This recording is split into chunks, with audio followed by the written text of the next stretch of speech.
सन्चै हुनुहुन्छ, हामी पनि सन्चै छौँ। हजुरहरूलाई स्वागत छ मेरो नयाँ ब्लगमा। हजुरहरू पनि सन्चै हुनुहुन्छ भन्ने आशा गरेकी छु। हजुरहरूले खाजा खानु भइसक्यो होला, हामी पनि खाजा खाएर हामी चाहिँ औँसीको लागि सामान किन्न जाँदैछौँ। मेरो हस्बेन्ड, म,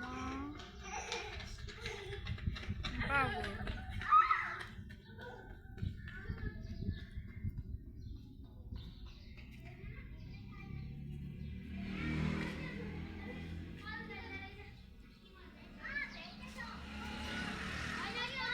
बाहिरबाट कति किलेर आएको हरियो उलिन रोटी मम्मीलाई त केही पनि छैन, त्यही नै आमाको लागि म दुईजना।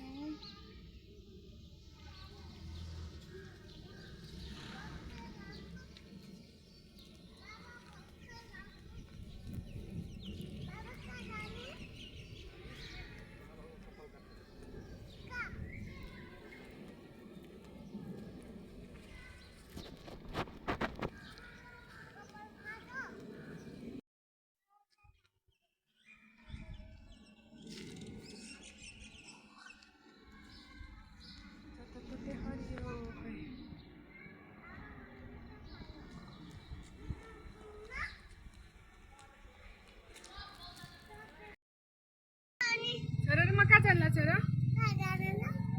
आमालाई भोलि बाबुले मदर्स डेमा के दिन्छ हौ? तल आमालाई धोती साडी किनिदिने रे बाबाले। हजुरले मामुलाई के किनिदिनुहुन्छ? चप्पल किनिदिनुहुन्छ? अनि अरू के किनिदिनुहुन्छ? यस्तो चप्पल किनिदिनुहुन्छ अरे उहाँको जस्तो।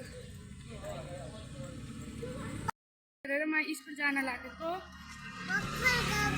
गएकै छैन आज।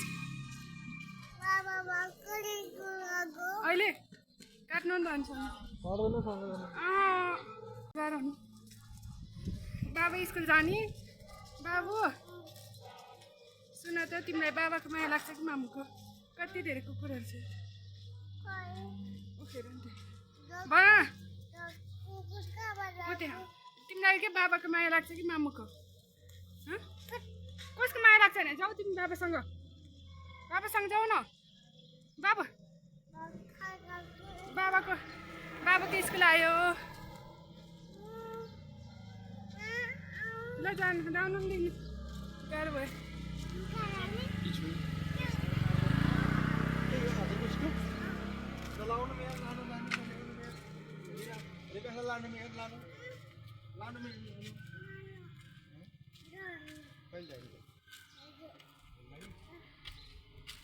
स्कुल जाँदा रुन्छै रुन्न। बाबुलाई म एउटा क्वेसन सोध्छु कि तिमीलाई बाबाको धेरै माया लाग्छ कि मामुको? कसको लाग्छ भने? बाबाले गर्दा बाबा मम्मीलाई दोष लाउने, मम्मीले गर्दा बाबालाई दोष लाउने। मम्मीले गाडी किन्न दिएन अरे।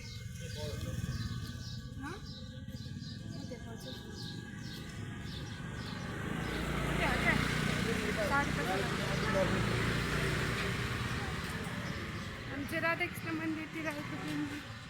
ओ यहाँ हौ साडीको साथ ओ यहाँ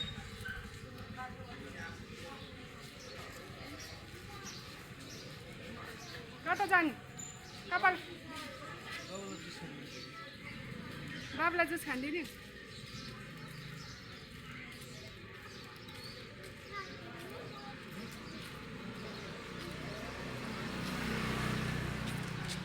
अब जुस खान आएको रे, जुस कसले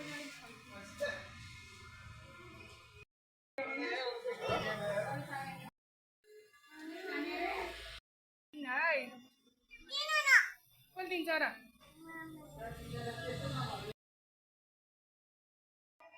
कस्तो हजुर बाबु? म खै खाम मैले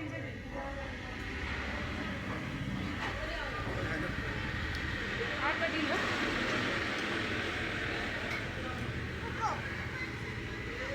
ओके होइन, म त अझै खाने हो, म त अझै खाने हो जस्तो। किन्न बाबुलाई जुस खोइ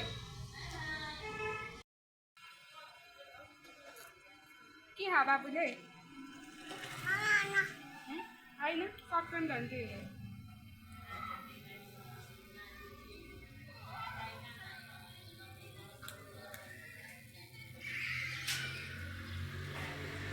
अब कस्तो हो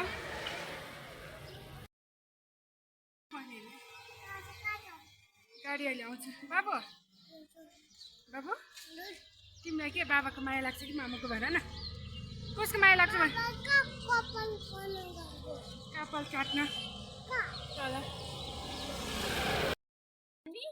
कहाँ गइरहेको मम्मीको फ्याक्ट्री आमालाई नाना किनिदिएर आएको ल भन आमालाई त नाना किनिदिएर आएको अब भोलि म जस्तै सेयर कमेन्ट गरिदिनु होला अनि सब्सक्राइब पनि गरिदिनु होला ल